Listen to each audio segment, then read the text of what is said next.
Welcome back to the channel, folks, and to a video where I'm going to show you another completed project. But as I've been doing so recently, it's going to be another classic Flames of War collection. I know there's a lot of you folks out there who've got these classic figures in your collection. Maybe they're painted, maybe they're not. Other people might be newer to the hobby and haven't really had a chance to see these old figures. But either way, these reviews do seem to be quite popular, so I'm going to take the opportunity before this is packed up of getting this Gebirgsjaeger project on the table so you can have a look at it. There's lots of different basing elements here. We've got the rubble bases from Battlefront, the rural bases. We have some bases from Gebirgsjaeger, if I'm saying that correctly, as well as some bases that have elements that you can purchase from Gebirgsjaeger and put them on the bases, such as crates, oil drums and such likes, to add a lot of character. There's also a few homemade elements on the bases, especially on the Pioneer platoons, and there is one large terrain piece, will we call it that, folks? Basically a little display base for one of the heavy machine gun platoons. Now let's have a look at some of these in a bit more detail.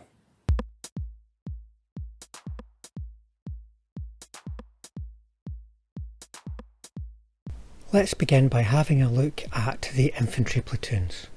Now I should say at the start, this whole project is got a Mediterranean feel. I know we're talking about Gebirgsjaeger. You might think that's a mountainous look, but in reality they served almost all of the time except like the Caucasus, you know, on very flat terrain.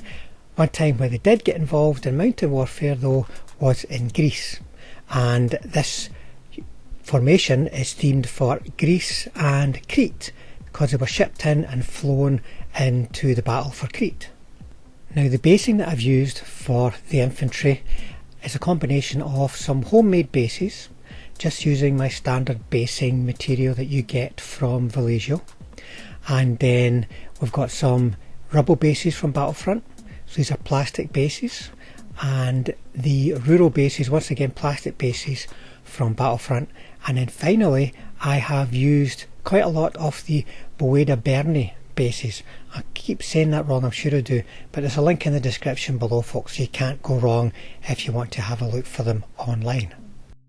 Now you probably noticed the makeup of these platoons. The order of battle is different from what you might expect to see because this is early war. You can also get similar kind of makeups perhaps in certain situations in mid-war, but maybe not in version 4 of the game. Anyway, these units have got 8 medium bases, the HQ, then an anti-tank rifle and a light mortar. And one advantage you can hopefully see of using different types of basing for different platoons is making them stand out from each other. That can be very useful during a game. You don't have to mark the platoons in a particular way, you can just tell by having a look at them. And that could be something as simple as the type of static grass that I've used on them, and I've done that for some of these, or it can be the more complex elements such as all of the fancy basing types that you can purchase.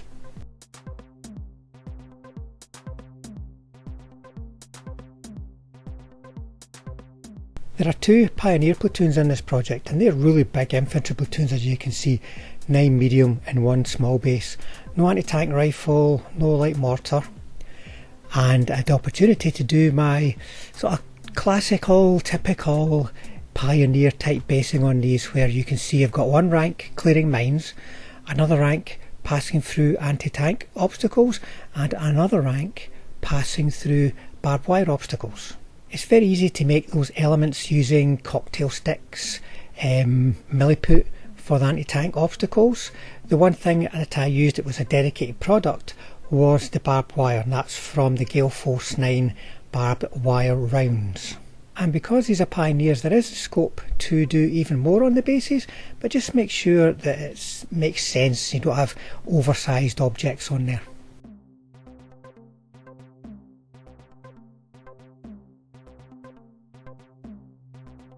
There are 2 mortar platoons in this project. One of them has been based using the urban bases from Battlefront, and the other one has been based using basing elements that you can purchase off Bueda Bernie. And you'll notice that there are command teams, there are observer teams with these mortars, because this is a classic project, folks. So you want all those classic elements. You can simply set them aside in a project like this. If you don't want to use them in a version 4 game, well, of course you can still use them in your version 3 game, because you're going to very much need to use them. There's a mixture of cobblestone bases and the other urban bases, and then you can see here all these little elements, the packing cases, the barrels, the oil barrels, all those kind of things that you can get from the Bueda Bernie set. Very attractive. And more of a mid-war option, not so much a Crete option, but I'm basing them all the same. We've got the heavy mortars, once again using Bueda Bernie elements. And of course we're using German grey for the heavy weapons, because that's the early to early mid-war colour of choice for your German equipment.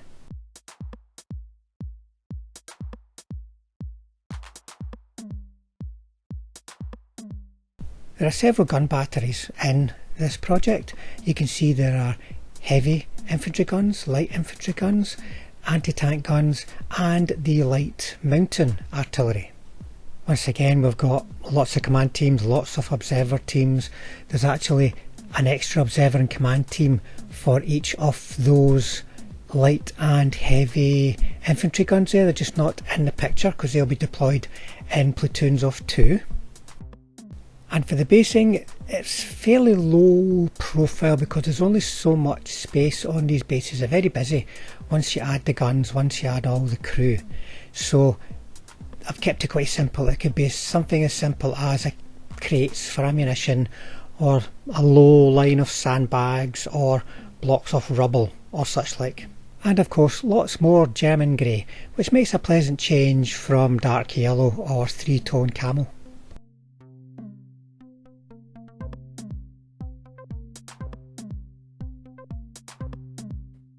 And then we've got 2 heavy machine gun platoons.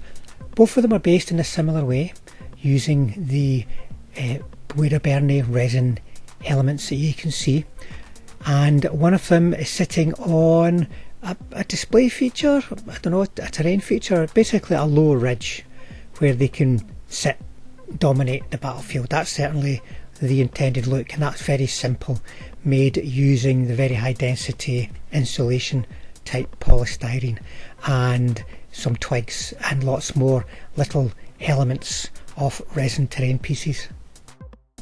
And that will conclude our review of this classic Gebirgsjaeger project, though there is a large photo dump coming up at the end of the video, so if you want to see a few more still pictures then keep watching. Otherwise, I'll thank you for your time. Thanks for watching. Thanks for subscribing if you've subscribed, and hopefully I'll see you all on the next one.